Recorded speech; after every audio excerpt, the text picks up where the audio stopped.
Французский мир. Здравствуйте, дорогие друзья и гости канала. Мы с вами продолжим обзор рубрики «Мир. Цивилизация». В мире существуют государства, территориальные границы которых не всегда совпадают с культурным, религиозным, идеологическим, историческим, этническим, ментальным состоянием народов и людей, в них проживающих.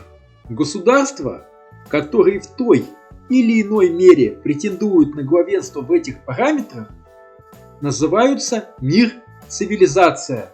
В сегодняшнем ролике в этом цикле мы с вами рассмотрим такой мир, цивилизацию, как французский мир, откуда его корни, как он зародился, его особенности и перспективы. Корни французского мира коренятся во франкском государстве, Каролингской империи, Западно-Франкском королевстве, Королевстве Франция, Первой Французской республике, Французской империи Франции.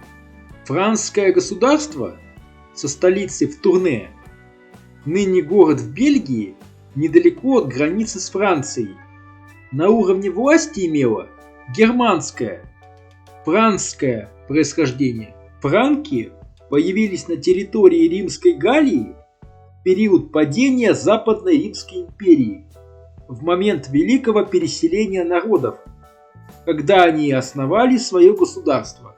Франки дали французскому миру распространение религии, христианства, католицизма по Галлии, когда в VI веке король франков Хлодвиг I принял христианство. Хотя и до этого первые христиане на территории современной Франции появились еще во II веке нашей эры. Каролингская империя со столицей в Меце и Ахене.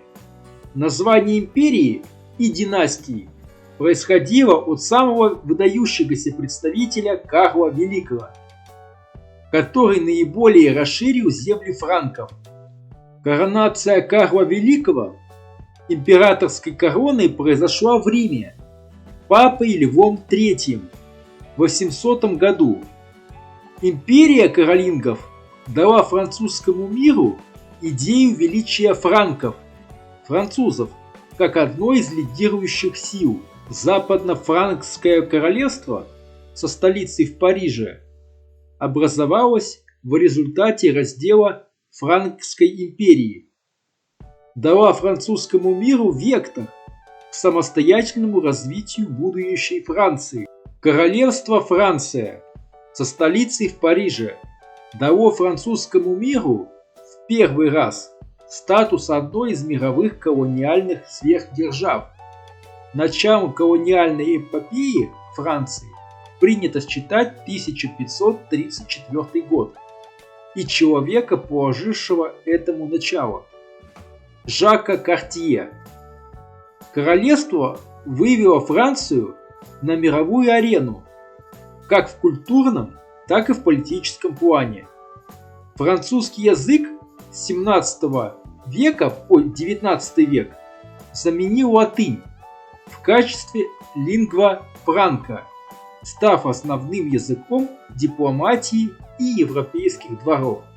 Первая Французская республика, переросшая во Французскую империю, со столицей в Париже, в результате Великой Французской революции 1789 года Франция провозгласила Первую Французскую республику. И после прихода Наполеона и формирования Французской империи начала экспортировать французские идеалы. Франция была доминирующей силой в Европе. Франция со столицей в Париже. Период во Франции после эпохи Наполеона Бонапарта Франция потратила на формирование во второй раз статуса одной из мировых колониальных сверхдержав. Вторая французская колониальная империя сформировалась в XIX веке, начиная с завоевания земель в Северной Африке. В конце XIX века Франция контролировала значительные территории Африки, которые сегодня продолжают говорить по-французски. Здесь мы можем увидеть процент людей по странам Африки, говорящих на французском языке. Процесс деколонизации французских колоний начался в 1945 и продлился по 1962 года.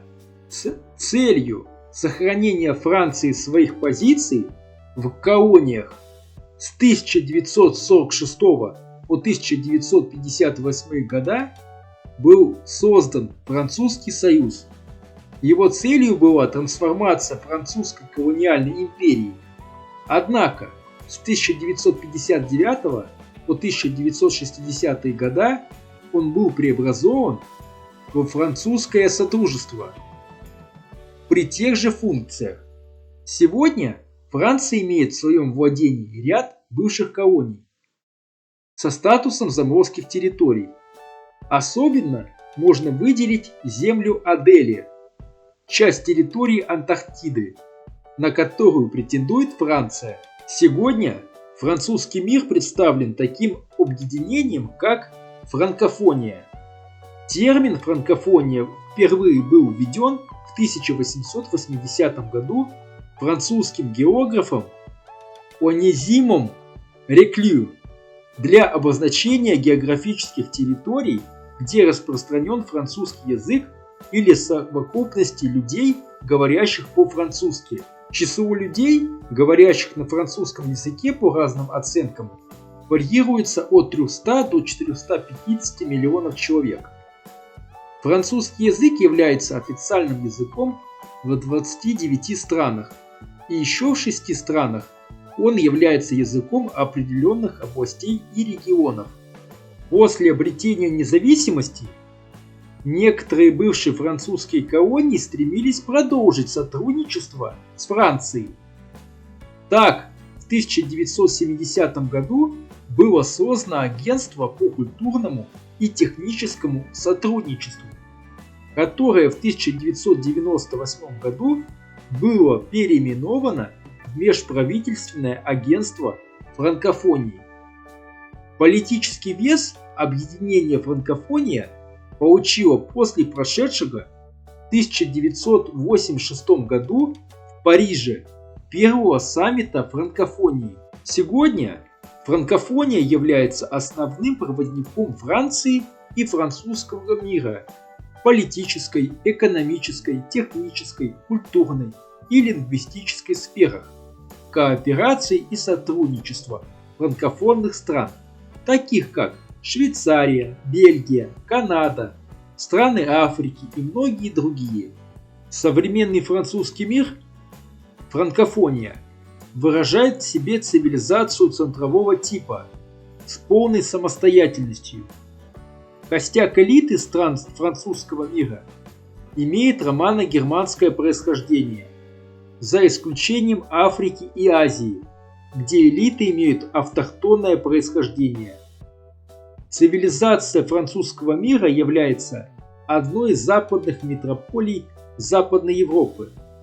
Хотя до конца XVIII века метафизической основой для большинства населения французского мира являлся католицизм, с последующего XIX века и поныне во французском мире доминируют идеалы республики.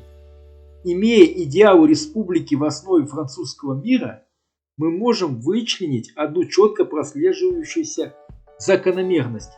Это стремление к экспансии идеалов республики. Дорогие друзья, мы с вами разобрали французский мир в контексте мир-цивилизация. Оставляйте свои комментарии, ставьте лайки, рекомендуйте видео своим друзьям и знакомым. До новых встреч в новых видео!